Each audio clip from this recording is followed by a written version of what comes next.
So welcome to Professor Latinx videocast interview for a segment that will be used to teach world comics. And today I have the pleasure of having Lindsey Stirek, who is current PhD dissertation writing, working on basically her book project that is exploring manga and its influences on alphabetic literature.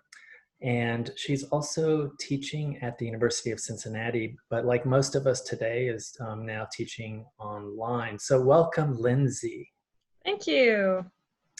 So Lindsey, you are going to take us on a little bit of a journey here. Manga, this is your kind of area, your baby. Yes.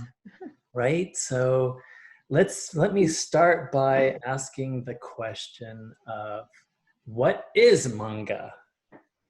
Yeah, so it's written out a bit here, but in Japan, manga just means comics. So anything that is written word plus drawn visual images is going to be considered manga. But manga has become an international presence as well. And so on the international stage, it tends to be interpreted as Japanese comics. But what Japanese means can be open to interpretation as well. That's so interesting because, when people hear manga, they think something, exotic or not anything to do with comic, but it's actually just mean comics, right? Yeah, that's all it means. It literally means comics. So cool. All right. Well, so then this leads to my next question, which of course is, my next question is, does manga have a unique style or aesthetic? So it's a great question because a lot of people would say yes. But really, manga doesn't have one form. The reason a lot of people would say yes, there's one specific manga aesthetic is because mainstream manga does have a generalized aesthetic. And that was popularized by the How to Draw Manga series. Everyone was using that book to learn how to draw manga, and therefore that became the style of manga. However, there's lots of alternative manga, and since manga just means comics, everything therein falls under manga. So there's a lot of different styles. There is kind of a shared iconography that a lot of them have, and that has kind of come over into American comics and just mainstream culture in general. But there's no one unique style for manga. What would be some of those kind of maybe the very, very basic grammar, if you want to call it that? Sure. So it varies somewhat among target audiences, but by and large, you'll see them a lot as a sweat droplet on the forehead indicates anxiety, or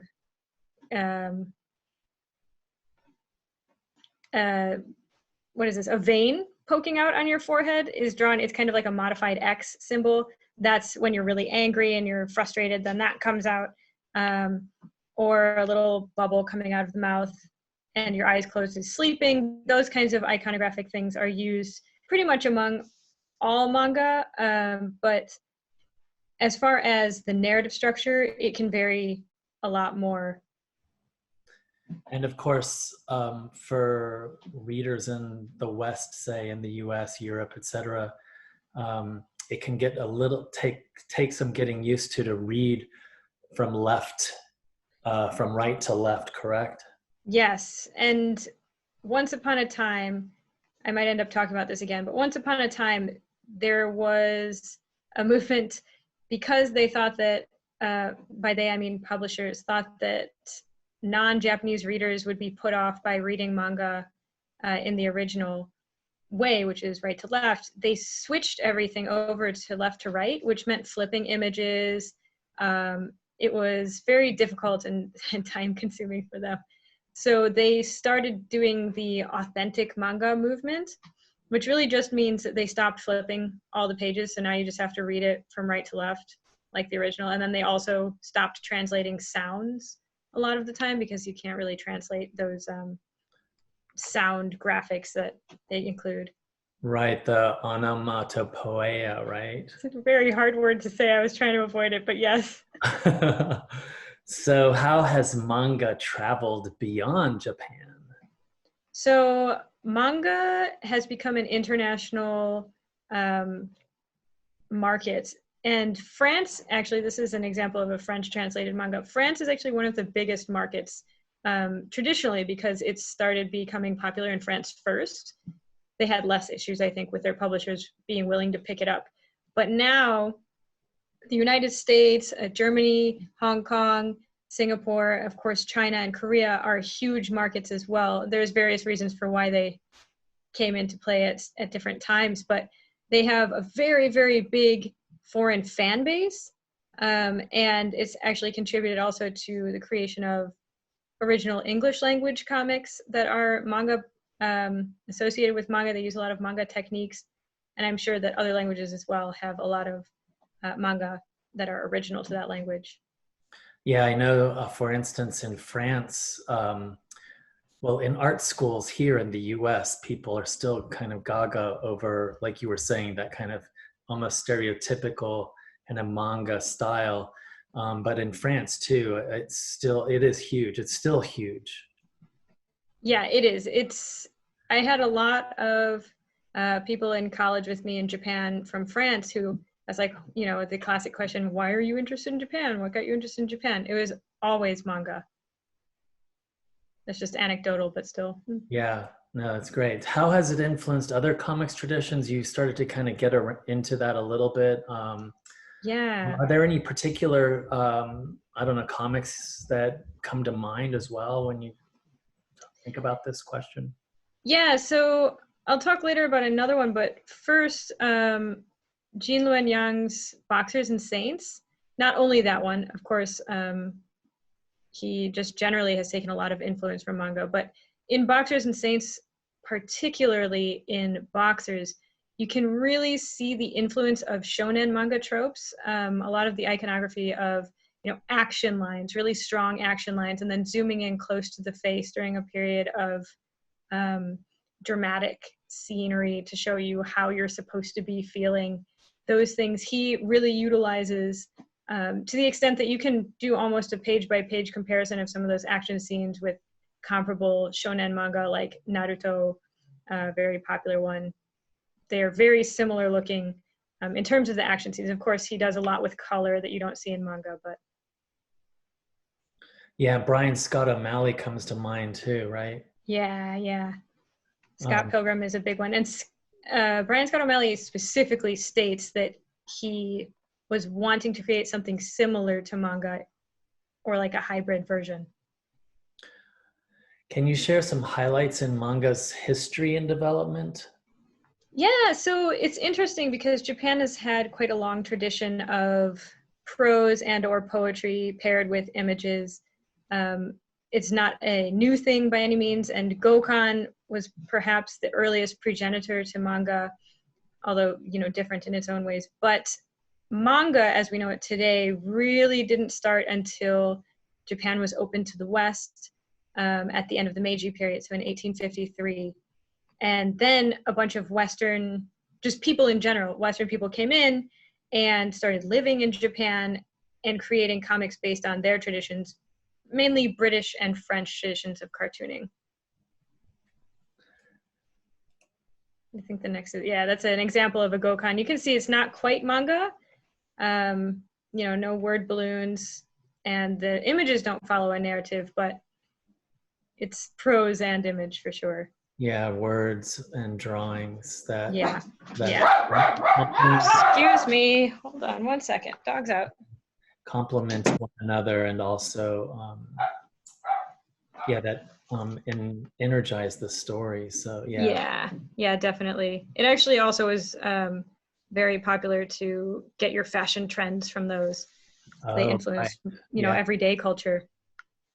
Now, who was reading these sort of illustrated, word-drawn narratives?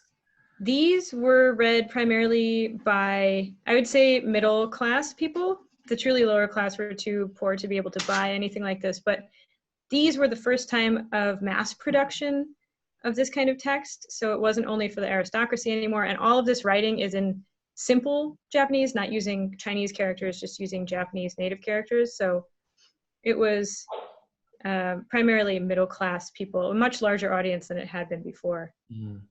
And that probably, the printing presses, then there must have been a real radical sort of revolution happening there.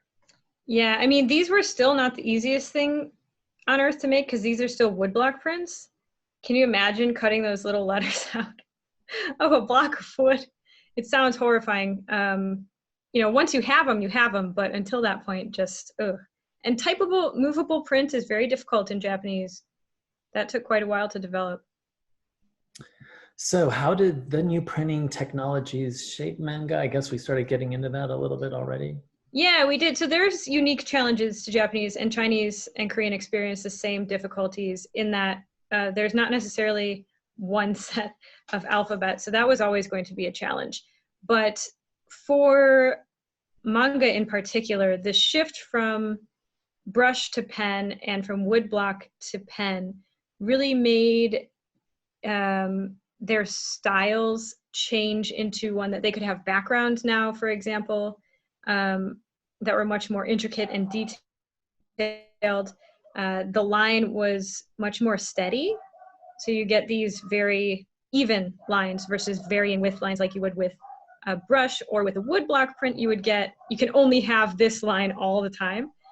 So that was a big change for them. And I think it created a lot of creativity. It enabled a lot of creativity.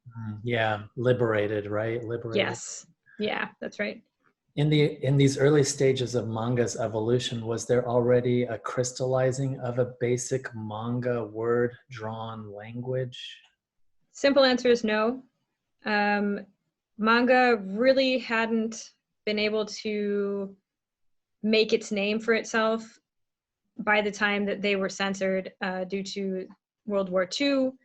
So manga was starting to come into its own, but right when you would be able to say, maybe they're going to start really being read widely and maybe establishing a mainstream, that is exactly the point at which World War II started, and they were very, very strongly censored. And so did it drive it underground for a spell? Yeah. You would wish. Really, it drove cartoonists into prison who didn't cooperate with censorship. But the majority of those artists were conscripted into military cartooning and propaganda cartooning for the government is what ended up happening for them. Did manga of World War II represent the Allies in denigrative and negative ways? Of course. I would argue that the American cartooning of Japan was definitely more racist. And you can see the bottom right image. This is the least terrible one that I could find. And that's one of the Allies' propaganda images of the Japanese. But Japanese images tended to focus less on physical stereotyping, which was very common in American comics at that time, and more on how great the Japanese are and how everyone kind of should join with them because they're so self-sacrificing and supporting the greater East Asian co-prosperity sphere. So you can see shaking hands, oh yeah, good thing the Japanese are here to protect us and our interests. That kind of thing was much more popular. Or they had some cartoonists produce propaganda pieces to try and sow dissension in the Allied troops, which I don't think was particularly effective, but they did try to do that. Or family-oriented propaganda, for the Japanese, this is what your family should look like. Let's all band together and be tough against the Allies, kind of thing. Yeah, amazing. The power actually of, different nations recognizing the power, the influence of comics, right? Yeah, definitely. What happened to manga after World War II? The biggest thing that happened to manga after World War II, and I'm sure you've heard this name, is Tezuka. Tezuka started drawing, and he was very, very influenced by Disney. So his drawing style is somewhat Disney-esque. You can see Astro Boy in the background of this one. That's one of his earliest ones, is Astro Boy. And not only the drawing style, but also the fast-paced narrative, the dynamic storytelling that you would see from Disney. That is what you would see. And then also we had Gekiga develop as kind of a opposition to Tezuka. So you have Tezuka, and then you have people who don't like Tezuka, so they create their own style, which is very realistic. And then eventually you get this proliferation of genres. You get shoujo manga, and you'll start getting Joho manga, which is information manga, appealing to all different audiences. So just really a burst of creativity. Interesting that in the US during that time we had the Comics Code established, right? And it really, that was our time of big censorship, right? Yeah, I mean, so Japan had censorship, of course, under the government during World War II, and then again, censorship right immediately after World War II during the occupation. But after the occupation, it was still better than during the war because the Allies didn't care about as much stuff as the Japanese government did. But after that, you wouldn't see censorship again, even self-censorship really, until the 90s. So yeah, how did the social unrest of the 60s change manga? So the 60s was maybe bigger in America than it was in Japan, but of course it was, you know, a big time of change. The economy was changing very, very rapidly as well. So in manga, the manga market consolidated a lot. As you know, if you've been to Japan, Tokyo is enormous, and part of the reason it's so enormous is because everyone started moving all of their stuff there, including manga.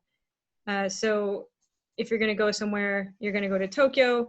This also led to Tokyo recruiting different styles of manga artists to come to their companies to kind of create variation. And then at the same time, because they were no longer so censored and you could not only treat more taboo topics, but just in general topics that you weren't able to deal with before, you started to see this proliferation of genres. Shoujo genre, which is girls manga, generally targeting young girls, often dealing with female same-sex intimacy. Seinen, get into erotic things often in seinen, which is kind of older than adolescent, male-oriented genre. Shonen is what you see all the time, right? Naruto, Bleach, these popular action-packed genre. A lot of stuff happening in the 60s there.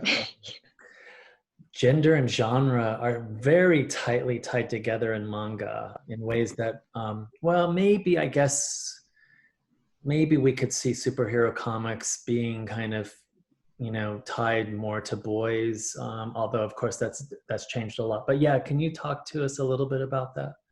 Yeah, it's very interesting, and it's always quite shocking to my American students when I explain this kind of genre. I don't know if genre is the best way to describe it. Really, it's target audience categories. So you have shonen, this is quote unquote boys manga. You have shoujo, girls manga, seinen, men's, if you will, manga, and then josei is women's manga.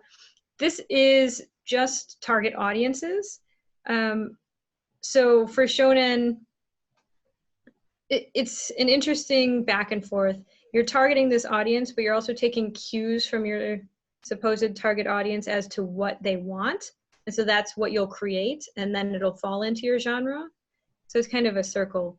But especially in shonen, this is the most prolific genre. And of course, it reaches beyond boys. Everybody reads shonen manga. And it also has the widest range of actual genres like action or even noir, gag manga, which ended up kind of trickling through from alternative manga, and then kind of a bunch of erotic things came out of that as well. Yeah, so in boys manga, there's just an absolute proliferation of creativity, especially in the 60s. A lot of science fiction gets really popular as well because people are very concerned about technology, and that shows up in the manga. You already talked a little bit about the shoujo. Was there anything you wanted to kind of, or actually maybe something that's kind of interesting to me is that within the shoujo, there are these sort of subgroups where we do have kind of boy love. Yeah. Yeah, so the interesting thing about shoujo is that because it's all about generally emotions and relationships, it explores very taboo relationships more so than shonen, which is just concerned about action and getting that high from your hero winning all the time. But for girls manga, it's all about exploring emotions. So you get some really taboo topics like an unwed girl's unplanned pregnancy and then her abortion. This is, of course, a very taboo topic, but it's addressed in shoujo, and it's able to be addressed because these are all about emotions. And then like November Gymnasium, this is what you can see in the background of this one. This is about a homosexual male relation. I would say a male-male intimate relationship. It's hard to really call it a homosexual relationship, but I'll talk, of course, about that a little bit more later on when we talk about yaoi. But they also explore some female intimacy, which I'll also talk about later, but they can really get into those relationships because they're so focused on emotion. That's ends up being like a main plot for them, is their relationships. Well, mangaka, we hear that term. What is that actually? Mangaka is a manga creator. Again, simple. Yeah.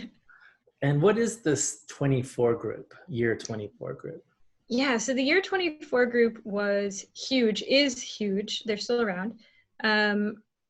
It's a bunch of female artists that are loosely grouped because they're all born either on or around the year 1949, which in Japanese is Showa, Emperor's Year, Showa 24, so year 24 group.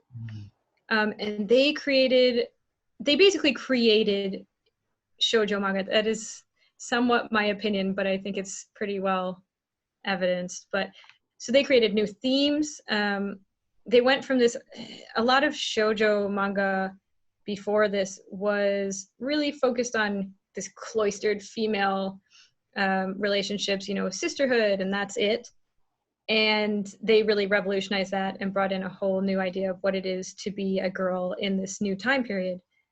Also new drawing styles.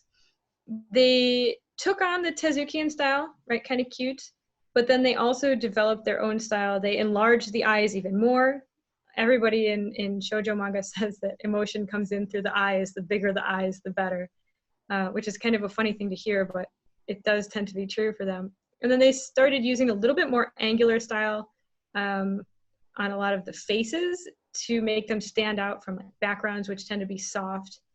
And then they also did new panel arrangements. So instead of this cinematic style, this Disney style that Tezuka liked so much, they moved to a grid that's not temporal. So because it's all about emotion, it doesn't necessarily matter the sequencing of it in the narrative when you're having this emotion occur to you. And oftentimes they'll superimpose an image of basically just somebody thinking or crying to kind of highlight the emotions. So the paneling is then arranged around emotional principles instead of just time principles. Wow, I've learned so much just now. Thank you. And yeah, the gender bending, you started to get into that. Yeah, you see it a lot more in Japanese comics in general. I'm not limiting this to shoujo manga, although that is where you see most of it. But gender bending is less of a big deal in Japan in general when you are younger. It's generally seen as okay to kind of dress like a boy or dress like a girl, if you will. But this is really underlined in shoujo manga. For example, Rose of Versailles, this kind of male-looking character on the left, I would say androgynous, but dressed as a male, that is not a male, that's a female. And they created a lot of these kinds of manga where you can sometimes mistake the character's gender, or they do it on purpose. So the idea, though, behind it is that women, even at that time, right, in the 70s, generally were expected to be at home, not out adventuring like the boys, right? Not out doing these fun things that they're reading about. So when you're able to cross your gender into, or at least cross-dress into a male role, then you're able to get outside of these expectations of femininity, and you can explore too. So that's what ended up happening. That's kind of the start of the creation of this gender bending, but also of boys love, which I have here as shonen. I would explain it more, but it gets complicated. There's at least 4 different ways you can call this male-male intimacy related manga. But yeah, so, you know, you can look at a male-male relationship in your manga and kind of experience that vicariously, but it's not so close, right? It's not a female-female relationship that you feel like you're transgressing anything because you're watching from the outside, because you can't be inside of that because you're not a male. Yeah, it's this kind of interesting dynamic. Yeah, awesome. I love it. Yeah, so there we go. Yaoi? How do you say that? Yaoi. Don't worry, it's not a real word. It's a made-up word. Yaoi. So this word is made up. I won't bother with the Japanese because I also forget it a lot of the times. But it means no climax, no point, no meaning. And then they took all those letters and put them together. So there's so many different words that you can use for quote-unquote homosexual manga. But this one specifically connotes non-commercial works, so self-published works that depict homosexual or quasi-homosexual relationships. It's not always the case. It's often used outside of Japan as a catch-all for any boys love work. But in Japan, yaoi is used for non-commercial works, and then BL, or boys love, is used as the catch-all term for commercially and non-commercially published works. Boizurabu, yeah, boys love. And bara manga? Yeah, so bara is actually targeting an audience of homosexual men, which is different than boys love. Boys love targets young women and girls as their audience, and they're often written by female authors, whereas bara is by gay male authors for gay male readership. And the protagonists are, you can see from this versus the previous one, the protagonists are very different. Bara often features really muscular, hairy men, and BL features beautiful boys who are kind of wispy and long legs and skinny. And can you find bara manga also alongside, you know, the yaoi? No. Generally, no. They're kept, so for example, if you're going to go into a bookstore in Japan, you would find yaoi or BL. Just BL often has its own section of the store. You would not find bara next to it. It has its own section over by the men's manga section, like the older men's manga section. Got it. So there are a couple of certainly some of the bara mangaka, you know, creators that have kind of made their way into the sort of space of the United States. I know that my brother's husband won an Eisner in 2018, for instance. Yeah. Maybe you can talk a little bit about some of these creators. Yeah, so I think the majority of these creators were in the gay manga anthology Massive, which was translated into English, and it was one of the first gay manga anthologies translated into English. So they became very popular over here. They're not by any means mainstream in Japan or here, but definitely not in Japan. But my brother's husband is the picture there, that's by Gengoro Tagame, and he is generally considered a bara mangaka, but he tends to deal with BDSM and really dark themes typically. So this was unusual for him. This is kind of a new breaking new ground for him. It's kind of a slice of life, and it deals with homophobia and family relationships and things like that. Yamada deals with bara as well. It's slightly darker than Mizuki and Matsu, but he also wrote a slice of life manga called Areo Hoshikuzu, and this kind of blurred the lines between what counts as gay manga and what is just manga, and should we even create a line between these two.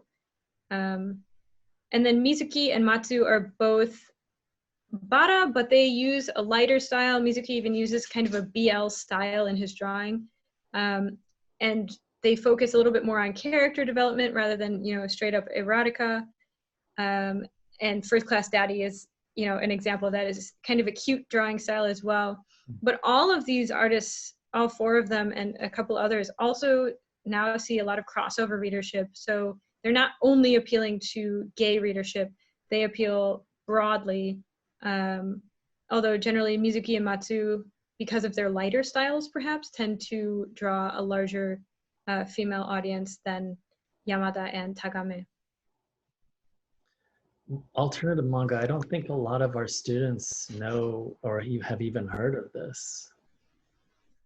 Yeah, so alternative manga, as far as the United States go, doesn't get published. It just doesn't. There's one or two alternative manga publications in English that I've ever been able to get my hands on. But there's reasons for that, and part of it is because a lot of it is very challenging material. When it can't be mainstream, people who write manga have other alternative ways to go, and one of those was Garo for a long time. Garo is now, it was bought out and then went under, but Garo it originally featured Gekiga artists, which is that realistic style of art. And then when Gekiga got absorbed by the Tokyo mainstream, they started publishing taboo themes, gag manga with a lot of scatological humor, more erotic themes. And it was just a platform for usually men to explore the new challenges of living in the modern age in a way that regular mainstream manga didn't allow them to. Really fascinating. Yeah, maybe you can speak a little bit about some of the figures here, the mangaka of the alternative manga. Sure, yeah. So Yoshiharu Tsuge is a popular-ish, popular, take it with a grain of salt, right? But a popular alternative mangaka. And he first introduced a very dark and symbolic form of slice of life. And he also created the Watashi manga, which is like the I novel version of manga. And like shoujo manga, he focuses primarily on the thoughts and his own thoughts and feelings, right? Because this is kind of an autobiographical, inside of my mind look at manga. But less flowers, obviously. It's a little bit darker inside of his mind. And then there's a lot of themes of sexual frustration and social isolation and alienation that are dealt with in these manga. And eventually they started developing, alongside a lot of the scatological humor, interestingly, the hetauma drawing style, which is like, hetauma means bad good, so bad that it's good. The background of this slide is an example of hetauma style. And really then interesting. And then you mentioned here in your slide, eroguro. Yeah, eroguro manga. So eroguro manga was part of a larger movement, even in the art world of Japan, of erotic grotesque.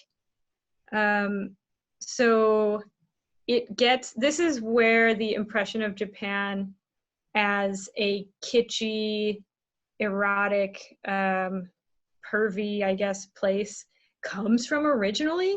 It was very popular after World War II and into the 70s to kind of do this shock horror / shock eroticism.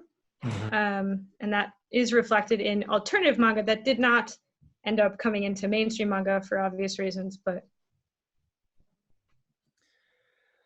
censorship in Japan, we spoke a little bit about that already, so maybe we can kind of jump right into this, the Japan Cool period. Yeah, so Japan Cool is literally a government-funded project, or it was for a long time. I think it's finally, they've phased it out because they're cool enough now. But it's trying to increase not just manga, but also fashion and the traditional arts. And in the case of manga, the government tried to facilitate partnerships with, publishers who could publish in different languages. And it really worked as far as manga goes. In one survey of French manga readers, you can see here that manga has had a very strong influence on readers' view of Japan, which is good because, as I said before, really a lot of the things that were coming out of Japan were pornography and electronics. So to change that image was kind of the point of all this, and it did really work. I mean, now people's image of Japan tends to be Pikachu and Naruto versus, everything else, just Nissan or whatever else. Yeah, definitely seemed to work. Yeah. So editorial censorship in general, plus the soft power seemed to me, someone kind of on the outside of this, and you're gonna, I know, nuance this a bit, but it definitely seemed to work to push manga kind of into other spaces. Both creative within the country, but also outside of the country. Yeah, so editorial censorship was mainly about appeasing parents, and then they kind of ran with it, and it ended up developing new genres. So there was a resurgence of magical girl manga, which are super fun. Everyone's probably at least heard of Sailor Moon. This is, it's a shoujo manga, it's a girls manga. However, it also combines boys manga tropes, right? That action adventure thing that you see with girls manga. So you're reaching a wider audience, but also because there's only so much that you can do, especially when you're censoring, they started to just reach into different categories and see how they could combine them to make new things. And then you see also with Monster, which is in the bottom right, is an example of it. This kind of taking mainstream genres and tweaking them without introducing anything too unusual is kind of what they started doing with a lot of new stories, or they started just revamping entirely old stories, as we see happens in Hollywood nowadays, the same kind of thing. And this gets us back to some of our earlier points about the transmigration, right? You mentioned already Scott Pilgrim, but maybe you can talk about some of the, like Ikaro? Ikaro, yeah, Ikaro is very interesting because it's a collaborative work, which granted, most manga are collaborative works. It's very rare for the person who writes the script to also be the drawer, if that's how you say that, to be the illustrator. So Ikaro, there's version 1 or part 1 and part 2. This is a collaborative work with a foreign artist, Mobius, and Taniguchi Jiro. And then also the thing about manga's production, as I just mentioned, is it's rare to have somebody do the whole thing. So you'll have somebody create the script, and then you'll have somebody who creates usually the characters in space, but that same person is never going to do all the backgrounds because he would just die from all that work. It would be insane. They send it out. They often send it out to South Korea, particularly after South Korea ended the manga embargo against Japan, which was very interesting. There were good reasons for it and bad, but they ended that. And so now a lot of the people who are creating manga are actually Korean behind the scenes, but then you have these manga artist names that are Japanese, which is interesting. Web comics. Yeah. So webcomics are super interesting for, I mean, for all of us in comics. I think they're fascinating because you're going from a page turning format to a scroll down format, which in manga is a bit of a challenge because the effect is that you can't get the sudden close-ups that they often will do in action scenes or in shoujo manga when they want to highlight a sudden overcoming of emotion. The next page you turn it and you know, her face welling tears or something. You can't do that because you're scrolling slowly up most of the time. So that's been something that they've had to adapt to, but they have. So One Punch Man is one example of a web comic. Now it's also an anime. It's pretty funny. It's kind of a joke on shonen tropes. But it was first a web comic and then it got published as a manga. So I think that the manga industry as a whole is seeing web comics as a source of new creativity that they've been kind of hoping for this whole time since they started censoring too much. So now they have this huge web-based source to draw from and start creating printable manga from.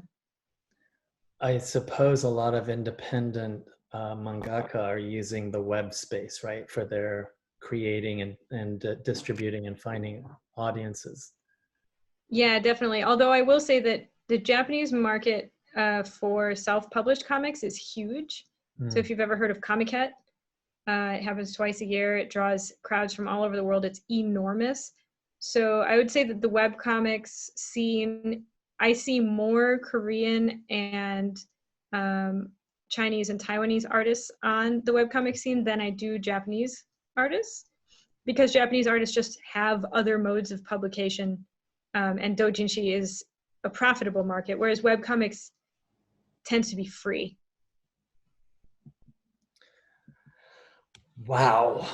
Seriously, Lindsey, that was absolutely incredible. And I have to say that I learned a ton, and I think our viewers and listeners are going to learn a ton.